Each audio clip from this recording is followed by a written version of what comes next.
Ako no, sabi niya, nakauwi ka na, Jo. Sabi nito. Kasi ang iniisip ko, sabi ko baka mamaya nandun pa sa Pablio, tapos mauna tayo dito, baka tayo masurpresa. Oo. Oh, yun ang iniisip ko. Kaya tinawagan ka niya. Oo. Pero hindi mo alam na yung tawag. Pero, sabi ko, ay, wala yun. Alanganin na. Ano na eh. Anong oras na eh. Okay lang ba? Dapat Jo? sana, Okay pag lang uwi dito ko, sa kapitbahay. saka kayo Jo? darating yung Jo? umpisa. Jo? Okay, kakain lang nag-ingay itong bahay na to. Ganito. Grabe. Wala ba kayo mga kamay dyan? Grabe. Oh, yun.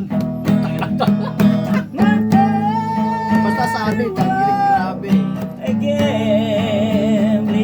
Ay, wala namang complete yan. Oo, kasama sa buhay yan. Di ba? At least tayo, wala tayong ginagawang masama. Balong naman ito, Jojo. Ano mo gusto mo? Sige, parang sukit dito.